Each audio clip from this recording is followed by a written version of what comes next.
Welcome to the Community Cats Podcast's annual Best Of segment. Each year in December, we replay some of our favorite shows from earlier in the year, the ones we want to make sure you didn't miss.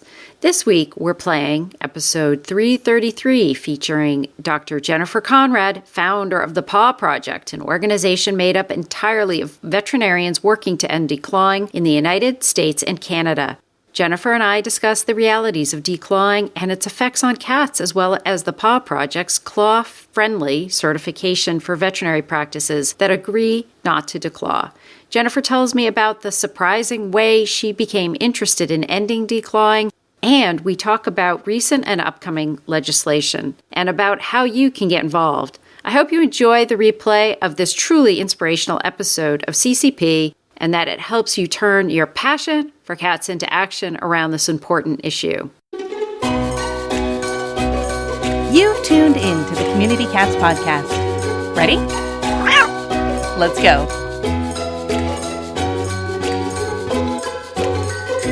Welcome to the Community Cats Podcast. I am your host, Stacy LeBaron. I've been involved helping homeless cats for over 20 years with the Merrimack River Feline Rescue Society. The goal of this podcast is to expose you to amazing people who are improving the lives of cats. I hope these interviews will help you learn how you can turn your passion for cats into action. Today, we're speaking with Dr. Jennifer Conrad. Dr. Conrad founded the Paw Project in 1999 and has been working on ending declawing in the U.S. and in Canada ever since, using education, research, and legislation. The Paw Project is composed completely of veterinarians and compiled the evidence, proposed the legislation, drafted the language of the legislation, built the coalition of support, and retained representatives for every law prohibiting declawing in the U.S., including New York State. The Paw Project is supporting active bills to prohibit declawing in New Jersey, Massachusetts, Rhode Island, West Virginia, California, and possibly Illinois. In August 2019, the Paw Project initiated the claw-friendly certification program for veterinary hospitals that do not offer declawing. Welcome to the show, Dr. Conrad. Thanks for having me. I'm a huge fan of having declawing not in our world anymore, I'll put it that way. So I'm very, very eager to talk about this topic. But first and foremost, if you could share with our listeners, how did you get interested in becoming a veterinarian and get really passionate about this topic? I grew up in a family of all medical doctors, human doctors, and I thought, I don't really want to spend my days saving humans when they're endangered species and other animals who really won't have a chance later on. You know, in 20 years, there will definitely be humans, but there might not be any tigers or elephants or rhinos. So I decided I wanted to spend my time working to help them. And I went to UC Davis Vet School, and they let me specialize in my last 2 years on wildlife medicine. Being a kitty lover all my life, I thought, wow, kitties come in all sorts of sizes, and isn't it fun to work with kitties that are big? But at that time, I didn't realize that they were getting declawed, and I realized soon after that I had 40 patients who were suffering from declawing to some extent. Big cats, I'm talking about leopards, tigers, lions, and I thought something has to be done. They can't walk. Something has to be done for them. So I took a 3-year-old tiger to surgery to repair his declaw, and after the surgery, he stood up like he was a regular cat, like he had no more problems with his feet. And I really felt like I was on to something, and I started repairing the paws on these big cats. That is how I got into it. That's interesting. So it was the big cats, not necessarily the little cats, that got you going, but you've become extremely passionate about our regular domesticated house cats and why declawing is bad for our house cats. I guess first and foremost for our listeners, specifically, what does declawing mean and how has it been used? I have seen cats that have had all 4 paws declawed, and it's extremely unfortunate. You know, over the years, it's rare. Usually it's the front paws, but I have seen declawing happen on all 4 paws. Maybe share with us what declawing is all about and why we should not have this in our communities. Well, declawing is a misnomer. It is really more appropriately called de-knuckling. It is the amputation of a toe bone. Now, remember, our nails grow from skin. If you look at our fingers, the nails grow from skin. But a cat's claws actually grow from the bone. And so in order to remove the claw, you have to remove at least part of the bone, most of the time all of the bone that they grow from. So it is really de-knuckling. It is the amputation of that last bone in a cat's toe. I can't believe that people would do that to their cats if they really knew what it was. So that's why it's very important for every listener out there to say to their friends and family at every opportunity, do you realize what declawing is? Because if we could spread the word, we could protect a lot of cats. Yeah, definitely. I agree with that. When I was doing adoptions and counseling people with how to handle cats with their claws in their home and why declawing was not a good idea. And I mean, it's still an important part of every conversation when we have adoptions. I say, hold out your fingers and just chop off that first knuckle. And that's what life is like for the cat. And as you say, once people hear that, they are shocked and appalled. Is that how it's described in a veterinary office? When someone asks about declawing or furniture issues and a veterinarian says, well, you could have your cat declawed, how do they present it?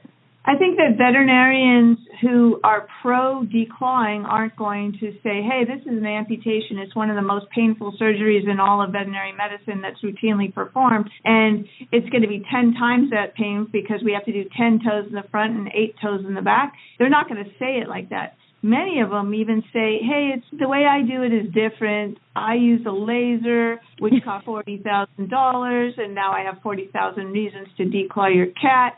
No, they're going to say, oh, it's different the way I do it. I use the best pain medicine, whatever they're going to say to promote it. That's why it's more important that people know before they go to their veterinarian what declawing is so that they don't even have that conversation with the veterinarian. They don't even entertain that that's the right thing to do to a cat. But it's unfortunate because we've been taught, take your cat to the veterinarian. Your veterinarian is going to know what to do and how to help your cat for whatever issue you might have. So that's the unfortunate part, is that we're depending on them for advice, but yet they might be leading us down the wrong path. For those of us that are in the sheltering world, in the animal cat rescue world, that come across declawed cats, we see a lot of behavioral issues that happen as a result of a cat being declawed. I mean, in addition to having that cat live with chronic pain, there's also a lot of behavioral issues that you see. What are those issues that you've seen over the years that you've been involved? Well, I would say that declawed cats are going to come home from the surgery. They've had their toes amputated. They go to use the litter box. They dig in it, and they say, this hurts. I'm never, ever using this again. Then they realize that they've been robbed of their primary way of defending themselves, their claws, and then they're going to go to biting. And it's statistically proven that declawed cats use the litter box less and bite harder and more often than clawed cats. So you can imagine that if a person brought a cat in because they're intolerant of the normal cat behavior, which is scratching, that person is going to be very intolerant of the cat not using the litter box or biting or both. And so declawed cats are readily available in shelters. They've lost their homes. Or you often find them in feral cat colonies where people have dumped them outside. It is not a good idea ever to address a behavioral issue with a surgery. That is not how you do it. A behavioral issue needs to be addressed with behavioral modification, and a surgical issue, let's say like anatomical pathology in a toe, that would be one toe only, most likely. Anatomical pathology is the appropriate thing to address with surgery, not behavior. Do you struggle to find foster homes for your animals? Are you struggling to communicate with your fosters and keep track of what they need? Introducing Foster Space, powered by Dubert, where recruiting and communicating with your fosters just got a whole lot easier. Need a new foster for an animal? Simply create the foster request in Dubert and it will automatically send to existing Dubertiers and also post on your Facebook pages and groups. Need to communicate with your fosters? No problem. Dubert makes it easy to communicate via text with individual fosters or to get messages out to your different groups of fosters. Your fosters can even put in help desk style tickets for questions or supplies they need, and the Dubert system will help you keep track and stay organized. Check out Foster Space by signing in on your Dubert account today at www.dubert.com. Say goodbye to scooping. Say hello to a better litter box. Introducing Kitty Sift, the eco-friendly, waterproof litter box made of recycled cardboard. Just lift, sift, and reuse. See it on Amazon or go to kittysift.com and use coupon code PODCAST for 15% off. So it sounds like through this passion, you've become an incredible advocate and really been proposing legislation. I used to always say this, is illegal in England. And that was another reason why when I would tell folks that you should never consider declawing, is that there are European countries that have made it illegal. And tell us a little bit about New York State. Well, New York State is the first state in the United States to ban the declawing of cats. It happened on July 22nd, 2019. Governor Cuomo signed the bill that bans declawing. His signing statement is so powerful. It says that declawing is cruel, unnecessary, archaic, and by having the governor of a big state say that that's the way he feels about declawing, I think that the rest of the United States should follow. One person said to me, well, it's not illegal in Ohio, so I'm going to keep doing it. Just because it's not illegal in Ohio doesn't mean it's not cruel, doesn't mean that it's not unnecessary, and doesn't mean that we should be taking advantage of the fact that we live in 2019 and we know better now. We know that this is the wrong thing to do to cats. No matter where you are, it's the wrong thing. As a result of the New York ruling, it sounds like you do have some momentum going in some other states. You mentioned New Jersey, Massachusetts, Rhode Island, West Virginia, California, and possibly Illinois and Florida. So the list is getting longer and longer. Are these bills that the Paw Project is supporting? Or are you working in concert with other organizations, other animal welfare groups to get bills proposed in legislature? Well, the Paw Project is really behind all of them. The Paw Project is, as you probably know, the world's largest organization dedicated solely to ending declawing. And it's very important to us to make sure that the legislation is good legislation. We don't want to have a bad law. For instance, sometimes what will happen is the veterinary medical associations will try and introduce an exception into the law. They would say something like, what about the woman who has super thin skin and she's on Coumadin and we don't want her not to have her cat? What if she has to declaw it? Well, what we're trying to say is there's no good reason to declaw a cat. You don't have to declaw a cat if you have super thin skin or a baby in the house or you're on Coumadin or you have HIV. And you don't have to declaw your cat because, remember, declawed cats bite more. And a bite wound is much more dangerous than a scratch. If you call the emergency room and say, hey, I've been scratched by my cat, they will say, well, wash it and watch it. But if you call the emergency room and you say, I've been bitten by my cat, they'll say, come in, you have to go on antibiotics. A bite wound is a serious, serious problem for people who are immunocompromised or even people who are not. So by declawing the cat, you're giving yourself a false sense of security because that cat is going to bite. And you can ask any vet tech or any groomer which cat they think they're going to get bitten by, and always saying the declawed cat. So we don't want to introduce these exemptions into the laws because what it is the Veterinary Medical Association trying to make an exception that will swallow the rule. So the project has to sit very closely on top of all the legislation to make sure it is a good law. And in New York State, where we just passed that law, it is a good law. In Los Angeles, where we've passed a law, in all the other North American cities, we've passed a law. They are good laws. They do not allow for stupid excuses to declaw a cat. So you have passed laws in various cities. Then once the state law is passed, that just supersedes any local legislation, even though it's basically saying the same thing. Exactly. So that is one of the reasons why we have to make sure that the public understands that there is no reason for an exemption because we don't want them to think. I mean, it sounds plausible that, we don't want the old lady who loves her cat not to have her cat because she can't declaw it. But that doesn't work. We know that that is an exemption that would swallow the rule, and it's only put forth as a reason to maintain the status quo.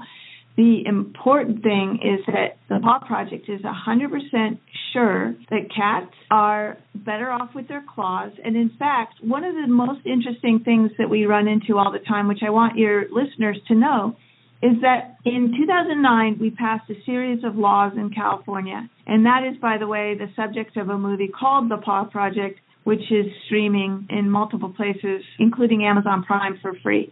The laws we passed in 2009 were in 7 cities. 5 of those cities had their own municipal shelters. We took the data, the number of cats relinquished in the 5 years before the ban, and compared it to the 5 years after the ban. What we found is that every single city had fewer cats relinquished after the ban. Every single city had fewer cats relinquished after the ban. In Los Angeles, it was 43.3% decrease in the number of cats who were relinquished after the bans went into effect. Can you imagine? That is tens of thousands of cats' lives saved. There is a reason that we need to ban declawing. It actually saves cats' lives.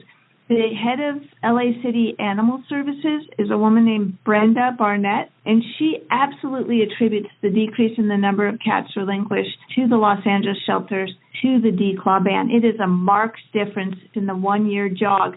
So you can imagine that if we could get these bans all across the United States, we would be saving millions of cats. What can we do as individuals? What can we do to help make this happen in our communities? Well, the most important thing I think you can do is make sure that no person you encounter doesn't get that declawing is an amputation and that it's cruel. I recommend that whenever you're talking to anyone that you bring it up, that you say, hey, do you realize that declawing a cat is actually amputating its toes? Because once they hear it, that is an indelible mark on their brains. They cannot unhear that, and they cannot be told it's something else and believe that it's something else. I mean, it's enough to make them want to research it, and there's ample evidence that declawing is amputating a cat's toes. The other things that you can do is make sure that any opportunity that you have to educate a large group of people, like a school project or a church project, that you take it. Because if we can make sure that everybody understands what declawing is, it will stop. I really recommend that people who love cats take the time to spread the word, because that will stop it. For the states that you list here, the potential bills, active bills, is that information available on the Paw Project's website? Yes. That's another thing that you can do. If you want to be active in the legislation, join us. Go on to www.pawproject.org and sign up for our mailing list. Include your state, because whenever there's anything going on in your state, we'll reach out to you and ask you to do something, because legislators want to hear from people in their state. They don't want to hear from people in the Czech Republic or in China when they're working on legislation in their state. They want to hear from constituents, and that means if you want to help, get on our mailing list and let us tell you what we need when we need it. Tell me a little bit about this claw-friendly certification program. What is that all about? Well, we wanted to make sure that veterinary clinics and the people who believe that declawing is an evil and awful thing to do to a cat, that they could be proudly displaying a sign that says, hey, we are claw-friendly, and we're proud that we don't declaw our cats, and your cat can rest assured that it won't get declawed here. You know, one thing that has always worried me, because I hear about it every so often, is that a person brings their cat in to be spayed or neutered to a place that declaws, and they declaw the cat. They get mixed up and they declaw the cat. So we're trying to make a certification program. We know that these people don't declaw, and we want them to advertise it. It starts a conversation, and you can rest assured that if you bring your cat into that hospital, you will not come home with a mistake that your cat was declawed. That's tremendous. And I also feel that it's important to support businesses that will not perform the service. So even from the rescuers out there that are using various clinics, some private practices really use their influence with the private practice veterinarians to try and convince them to not offer declawing as a service.